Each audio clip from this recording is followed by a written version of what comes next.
Okay, so we have a question here for you. It asks, how do you handle people asking you for financial help?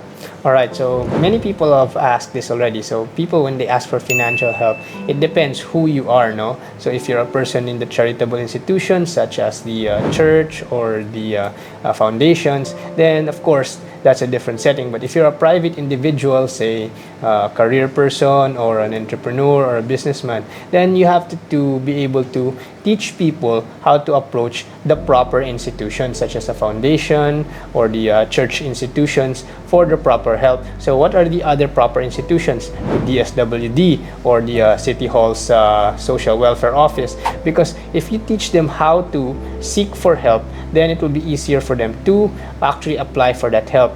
And it will become more sustainable for them in the long run. That's right, because some people asking for financial help have to have proof of, identification, have to have proof of the reason they really have or they really need financial help.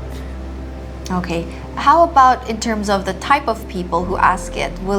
Is it trickier if it's a family member or a personal friend? Well, that's the trickier part, no? So if you're dealing with family members or personal friends, it's actually mas different pa yan pag friend versus family member. So pag friend, still try to teach them the more sustainable way, because a lot of people asking for financial help, I'm not saying that some of them are fake, but a lot of them actually are not real. So they're just asking for financial help because they're, they just want free money. So that's the problem with the with those asking for financial help. So if it's friends, still teach them the right way, going to the right institutions, the social welfare office, the DSWD, whether it's City Hall or the National or the both. They can even go to the offices of the president or the vice president or their local district congressman to ask for financial help. But they have to submit certain proofs that they really are in need of financial help, sometimes medical or sometimes other kinds, like a house that got on fire. So pag family naman, this is a bit trickier because tawag dito, if you start giving people, even your family members, financial help, even for the most lousiest of reasons, without proof, they'll keep coming back to you. It's going to be a never-ending cycle. So my advice, if your family member is asking for financial help, first, don't give them everything they're asking for. Second, really seek for the evidences of their of what they need, and of course, still assist them. This is where you come in to help. This is where you assist them, kahit na tulungan nyo sila, samahan nyo sila sa mga institutions, and then once they get approved by these institutions, at least natulungan sila. And if you really want to add, then you can add, but at least you went through that motion where you actually assisted them. Kasi if you don't assist them, then they will just keep coming back to you because it was as easy as a text that they got to ask from you.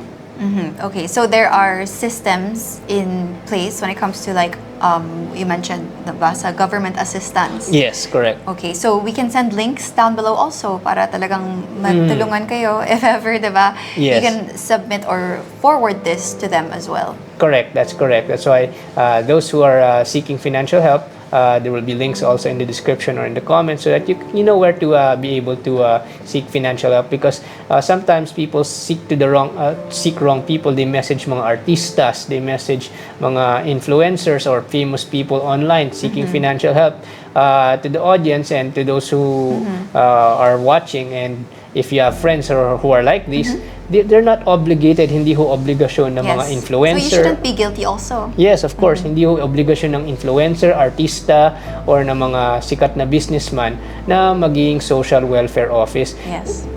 So leaders are there because they lead. Artistas are there because they entertain. Influencers are there because they influence you to the right direction. But never in their biodata or their mission was it to be charitable. Charitable for them is if it's an addition to them for social corporate responsibility or their addition, but it's not their obligation. Kasi yung iba akala obligasyon ng mga sikat na maging social welfare source. The social welfare source is from governments and foundations because that's their mission. That's where actual people donate to pag foundation, so that the foundation can manage the fund properly and distribute it properly. Kasi they're trying to prevent people from taking advantage of yung mga charities, no? Kasi maraming mga fake na charity charitable cases para lang makahingi ng money, and these foundations have found very efficient ways on determining real people who need help versus those who are just pretending to need help. That's why this is the advice that I send to people na go to the right institutions, go to the right people, which is basically kung people, you're talking of your government leaders who are elected, or institutions like DSWD or the local city government social welfare, if it's hospitalization, ganun rin sa DOH or sa PCSO. So these are the right institutions that you should approach. Yes, awareness is key, and lahat naman din nare-research, and I hope this also helps with that. Kumbaga parang teach a man how to fish and not just give them the fish, diba? That's correct, because when seeking financial help, many people feel guilty, no? Lalo na yung mga sikat na tao sa Instagram, Facebook, or YouTube, when people suddenly message them and they say, should we help them? Well, usually you should. It comes with a long story, diba? Yes, there are long, sad stories. Yes, you're correct. Yes. And of course, should you feel guilty? Well, first, don't feel guilty.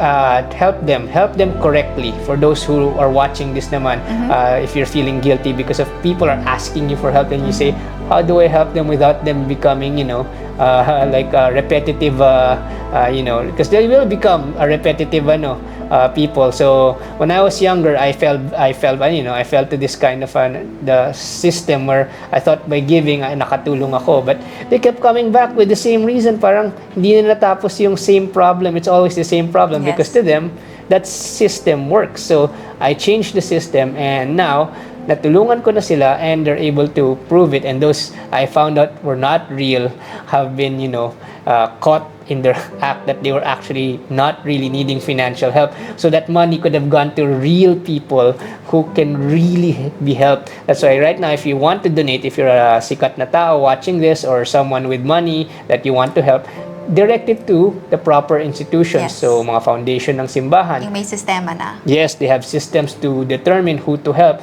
And then, i-direct mo yung mga humihingi ng tulong doon sa foundation na yun na tinulungan mo. So, whether it's Hospicio de San Jose or any other, Caritas Manila, yung mga ganyan mga church institutions, very trustworthy institutions. Yes. That can manage the money. So, if you have money and you want to help, direct it to the foundations that are trustworthy, especially those managed by the church, kasi they have systems in place on how to discipline them and give them the right help and distribute it to more people, not just isang tao nakakuha ng lahat. So, Tama, exactly. Okay, how about naman in terms of like items, and how do you differ it from like sponsorships na legit?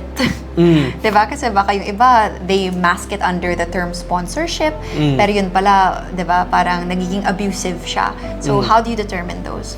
Oh, well, siyempre, first you look at the history of the people. So, if they have, previous backgrounds that have already shown that they're, not for real, then that would tell you already some historical data that will help determine that it could happen again, no? So that's why due diligence is key in knowing someone's background. You have to do research, and you have to ask around about every person, no? So that's what due diligence, or responsibility of being able to know what a person's background is. Maybe even checking your mutual friends and asking directly from them. Correct. If it's legit. Correct. That's why when you ask someone for if this person does this habitually, then you know that it's already something that's part of their modus. It's a pattern. Yeah. Yes. So and, just I guess you have to make sure if the cause is legitimate, if ever it is for a legitimate sponsorship, and if it's for a legitimate institution, then you weigh it. Yes. So yun yung mga key things that will help guide you on how to handle people who seek financial help. And should you feel guilty? No. But you can help the correct way. Okay, great.